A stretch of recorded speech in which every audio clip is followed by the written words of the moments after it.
Hello everyone, मेरा नाम है दुग्गल और आप देख रहे हैं दुग्गल एजुकेशन। और आज के इस लेक्चर में हम डिस्कस करने जा रहे हैं स्टैटिक जीके पार्ट 7 के बारे में, जो हमने लिया है मिक्स्ड जीके क्वेश्चन से, जो आपके आने वाले कॉम्पिटिटिव एग्ज़ाम के पॉइंट ऑफ व्यू से काफ़ी इंपॉर्टेंट है फ्रेंड्स। तो चलिए वीडियो शुरू करते हैं फ्रेंड्स। आज का आपका फर्स्ट क्वेश्चन है friends, Who among the following is not a member of any of the two houses of our country?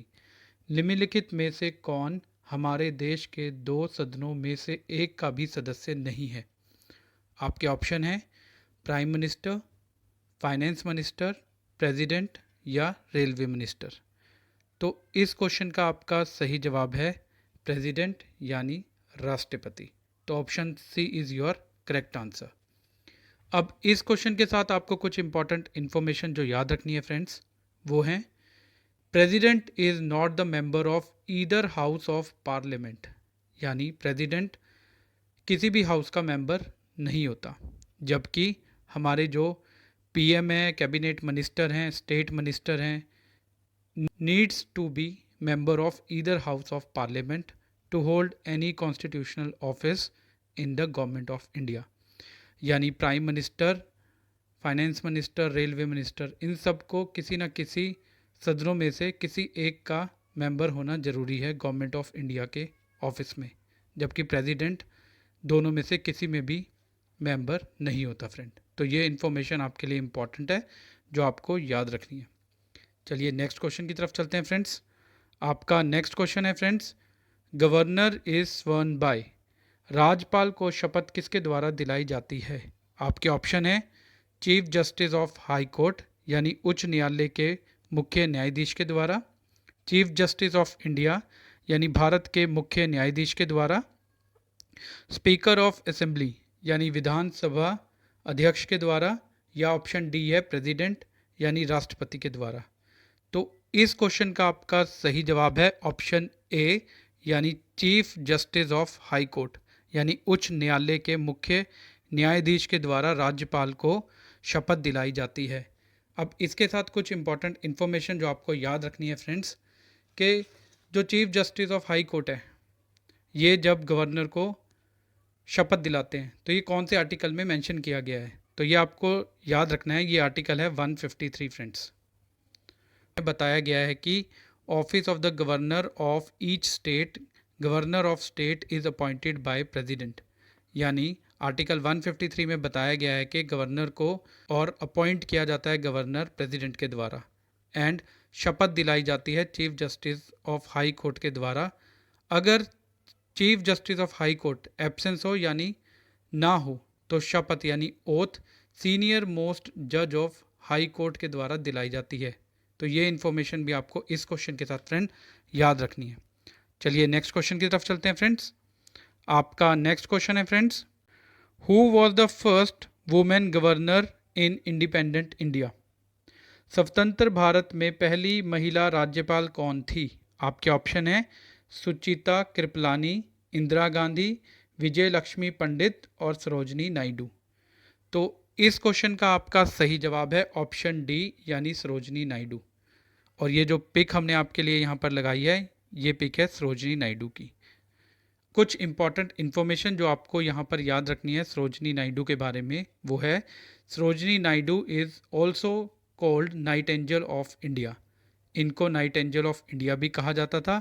और she was served as first women governor in independence India, यानी ये स्वतंत्र भारत की पहली राज्यपाल थी। अब यहाँ पर एक इम्पॉर्टेंट इन्फॉर्मेशन भी एक और जो आपको याद रखनी है वो ये है कि ये किस स्टेट में बनी थी जब इंडिया इंडिपेंडेंट हुआ था? तो ये उत्तर प्रदेश की बनी थी फ्रेंड्स। तो ये भी आपको याद रखना है कि यूपी की ये फर्स्ट गवर्नर थी, जो यूपी फर्स्ट स्टेट था जिसमें कोई वुमेन गवर्नर अपॉइंट की गई थी आफ्टर इंडिपेंडेंस इंडिया। तो ये काफ़ी इंपॉर्टेंट क्वेश्चन है आपके लिए फ्रेंड्स। चलिए नेक्स्ट क्वेश्चन की तरफ चलते हैं फ्रेंड्स। आपका नेक्स्ट क्वेश्चन है फ्रेंड्स, हु अपॉइंट्स द जज of the supreme court of India? Bharat के सर्वोच्च न्यायालय के न्यायाधीशों की नियुक्ति कौन करता है? आपके ऑप्शन है प्रेसिडेंट यानी राष्ट्रपति, काउंसिल ऑफ मिनिस्टर यानी मंत्रिपरिषद, प्राइम मिनिस्टर, प्रधानमंत्री या चीफ जस्टिस, मुख्य न्यायाधीश। तो ये की जाती है फ्रेंड प्रेसिडेंट के द्वारा, यानी option A is your correct answer. President appoints the जज of supreme court of India. अब इसके साथ कुछ इंपॉर्टेंट इन्फॉर्मेशन जो आपको यहाँ पर याद रखनी है फ्रेंड्स, वो ये है कि according to article 124 of second part के आर्टिकल 124 के दूसरे भाग में ये बताया गया है कि जज of supreme court are appointed by president, के राष्ट्रपति द्वारा सुप्रीम कोर्ट के जज को नियुक्त किया जाता है after consultation with number of जजेस of supreme court and high court and also chief justice of India. यानी जब प्रेसिडेंट सुप्रीम कोर्ट के लिए जजों की नियुक्तियां करता है तो वो सबसे पहले चीफ जस्टिस ऑफ इंडिया से बात करते हैं, जो बाकी सुप्रीम कोर्ट के जजेस होते हैं उनसे बात करते हैं, और जो हाई कोर्ट में जज प्रेजेंट होते हैं उनसे भी बात करते हैं। इन तीनों से बात करने के बाद सुप्रीम कोर्ट के जज को नियुक्त किया जाता है प्रेसिडेंट के द्वारा। तो ये इन्फॉर्मेशन भी आपको याद रखनी है फ्रेंड्स। चलिए अगले क्वेश्चन की तरफ चलते हैं फ्रेंड्स। आपका नेक्स्ट क्वेश्चन है friends, what is the retirement age of the जज of supreme court. Supreme court के जज की सेवा निवृत्ति की आयु क्या है? आपके ऑप्शन है 60 ईयर्स, 64 ईयर्स, 65 ईयर्स और 62 ईयर्स। तो इस क्वेश्चन का आपका सही जवाब है 65 ईयर्स। 65 ईयर्स के लिए जो सुप्रीम कोर्ट के जज होते हैं उनको नियुक्त किया जाता है फ्रेंड। और अभी जैसे हमने ऊपर वाले क्वेश्चन में बात की, ये किस आर्टिकल में बताया गया है? ये बताया गया है आर्टिकल 124 ऑफ सेकंड पार्ट में। तो ये इन्फॉर्मेशन भी आपको याद रखनी है। चलिए अगले क्वेश्चन की तरफ चलते हैं फ्रेंड्स। आपका नेक्स्ट क्वेश्चन है friends, the supreme court of India was setup. Bharat का सर्वोच्च न्यायालय स्थापित किया गया था। आपके ऑप्शन है बाय द एक्ट ऑफ 1947, 1947 के अधिनियम द्वारा, by the law of parliament, संसद के कानून द्वारा, बाय द कॉन्स्टिट्यूशन, संविधान द्वारा, या लास्ट ऑप्शन है बाय द प्रेसिडेंशियल ऑर्डर, यानी राष्ट्रपति के आदेश से। तो इस क्वेश्चन का आपका सही जवाब है option C, by the constitution, यानी संविधान द्वारा ये बनाया गया था सुप्रीम कोर्ट ऑफ इंडिया। अब इसके साथ कुछ इंपॉर्टेंट इन्फॉर्मेशन जो आपको यहाँ पर याद रखनी है कि सुप्रीम कोर्ट ऑफ इंडिया कब सेटअप किया गया था इंडिया में। तो पहला जो सुप्रीम कोर्ट बनाया गया था फ्रेंड इंडिया में, वो बना था 1950 में। तो ये इन्फॉर्मेशन भी आपके लिए काफ़ी इंपॉर्टेंट है जो आपको याद रखनी है फ्रेंड। और कॉन्स्टिट्यूशन में किस आर्टिकल में ये पास किया गया था, ये भी आपको याद रखना है।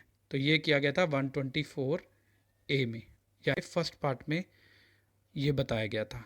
तो ये इन्फॉर्मेशन भी आपके लिए काफ़ी इंपॉर्टेंट है फ्रेंड्स। चलिए नेक्स्ट क्वेश्चन की तरफ चलते हैं friends. How many types of emergency is provision in the construction. निर्माण में कितने प्रकार के आपातकाल का प्रावधान किया गया है? आपके ऑप्शन है 1, 2, 3 और 4। तो इस क्वेश्चन के लिए आपका सही जवाब है ऑप्शन सी, यानी 3। अब इसके साथ आपको कुछ इंपॉर्टेंट इन्फॉर्मेशन याद रखनी है फ्रेंड्स। वो ये हैं कि हमारे पास 3 टाइप की इमरजेंसीज़ हैं। जो सबसे पहली है वो बताई गई है आर्टिकल 352 में। इस इमरजेंसी को कहा जाता है नेशनल इमरजेंसी, यानी नेशनल इमरजेंसी। फिर आती है सेकंड इमरजेंसी, वो बताई गई है आर्टिकल 356 में, और इसको कहा जाता है स्टेट इमरजेंसी।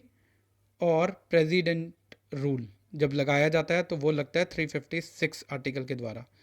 फिर तीसरी आती है हमारे पास, वो बताई गई है आर्टिकल 360 में फ्रेंड्स, और उसको कहा जाता है फाइनेंशियल इमरजेंसी।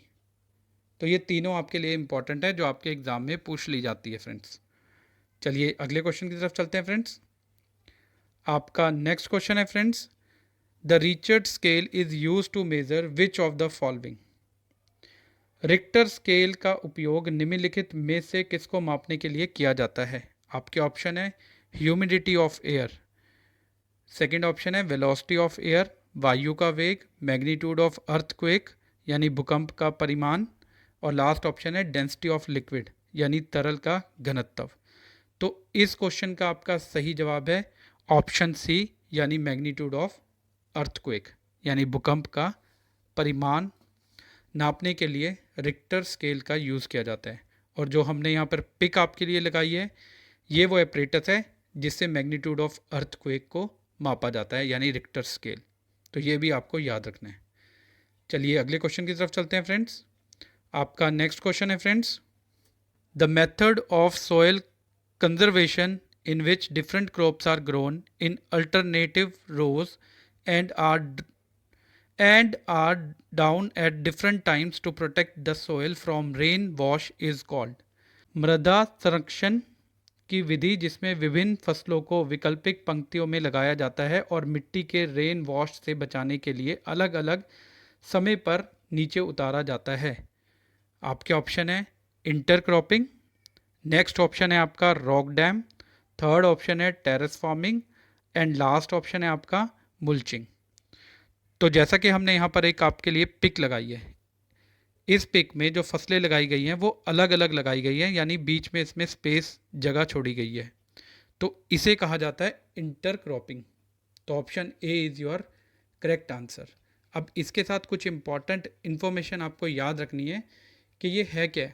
ये एक एग्रीकल्चर प्रैक्टिस है, यानी जो एग्रीकल्चर फील्ड में की जाती है, जिससे हम यूटिलाइज करके उसमें दो या दो से ज़्यादा क्रॉप्स यानी फसलें इन अ स्पेसिफिक पैटर्न लगा सकते हैं। और इसका बेनिफिट यानी इसका फ़ायदा हमें ये मिलता है फ्रेंड कि हम एक खेत में एक या एक से ज़्यादा फसलें एक टाइम पर लगा सकते हैं। यहाँ हमें प्रॉपर न्यूट्रिएंट जो सॉइल में अवेलेबल होते हैं वो हमें पूरे फसल में मिल जाते हैं, जो फील्ड में अवेलेबल होते हैं वो भी हमें अच्छे मिलते हैं, यानी दोनों फसलों के लिए 2 लगाएं 3 लगाएं उन सब के लिए अच्छे मिलते हैं, जो हम एक ही फसल खेत में लगाने से हमें नहीं मिलते हैं। तो ये इन्फॉर्मेशन भी आपके लिए इम्पॉर्टेंट है जो आपको याद रखनी है इस क्वेश्चन के साथ। चलिए आज के लास्ट क्वेश्चन की तरफ चलते हैं फ्रेंड्स। आज का आपका लास्ट क्वेश्चन है friends, the largest ecosystem of earth is. पृथ्वी पर सबसे बड़ा इकोसिस्टम कौन सा है? आपके ऑप्शन है बायोस्फीयर, लिथोस्फीयर, बायोम और hydrosphere.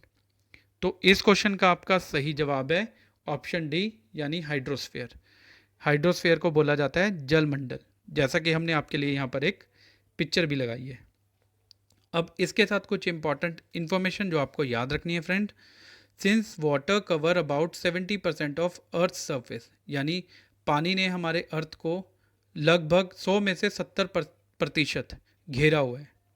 It is also the largest biome, biome को कहा जाता है ecosystem on earth which wide range of flora and fauna, जिसमें हमें ज़्यादातर जानवर और पौधे मिलते हैं। तो ये इन्फॉर्मेशन भी आपको इस क्वेश्चन के साथ याद रखनी है फ्रेंड्स आपको ये वीडियो कैसा लगा? अगर आपको ये वीडियो अच्छा लगा हो तो वीडियो को लाइक और शेयर करना मत भूलिए। And if you have any doubt and suggestion regarding these question तो please write down in comment section below. और ऐसे ही और वीडियो देखने के लिए आप हमारे चैनल दुग्गल एजुकेशन को सब्सक्राइब कर सकते हैं और साथ में दिए गए बेल आइकन को ज़रूर प्रेस करें ताकि हमारे न्यू वीडियो की नोटिफिकेशन आपको हमेशा प्राप्त होती रहे। Thank you so much for watching this video. Thank you so much friends. We will meet you in next video. Thank you so much.